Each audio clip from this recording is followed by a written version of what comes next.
Enslaved people were not meant to be moving around. Movement led not only to freedom, but also to knowledge. Knowledge developed in meetings and gatherings, and knowledge put toward organizing. Black movement was dangerous. Throughout this book, there are instances in which local, state, and federal officials endeavor to situate or contain Africans and African Americans in a particular place. Private businesses after the Civil War advertised for black laborers to move to their area, specifying they must not be troublemakers.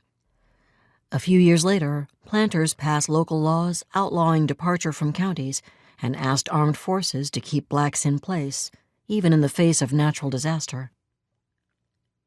For the next 5 decades, hundreds of thousands would move, small distances and lengthy migrations, establishing new sites of black struggle. But these developments are rooted in the reality that during the slavery era, movement and communication across large areas took place all the time. Knowledge moved. The roots of the Emancipation Circuit were in the common wind, the surprisingly effective pattern of communications among enslaved people that could pass news across plantations, counties, regions, and the oppositional spatial practices McKittrick terms as alternative patterns that work alongside traditional geographies.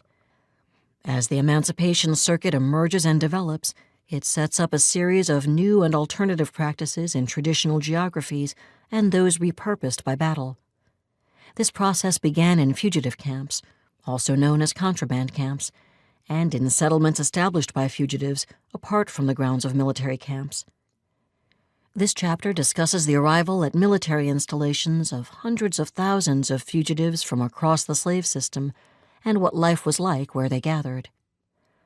Charles Grandy saw shooting stars, probably in July 1860, while enslaved in Mississippi. His neighbors took the event as a sign of the coming war. "Den the stars commence a-shootin'," Grandy said. "Well, dey shootin' one right after the other fast. Den a great big star over in the east come right down almost to the earth. I seed it myself. 'Twas sign of war, all right. Niggers got glad. All them what could pray 'gin to pray more'n ever. So glad God sendin' the war." Grandy likely saw the Great Comet of 1860, which was visible across the United States in the fall of 1859 and the summer of 1860.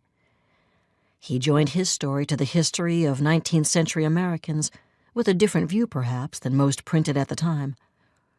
Like Grandy, several famous American writers tied the event to a coming war, but they also linked the comet to John Brown's attack at Harper's Ferry in 1859 and to his death in 1860. The comet made its most impressive appearance before Brown's execution. Walt Whitman's Year of the Meteors, 1859 through 1860, opened with an image of John Brown on the scaffold, and both Henry David Thoreau and Herman Melville used the metaphor of a meteor to describe Brown himself.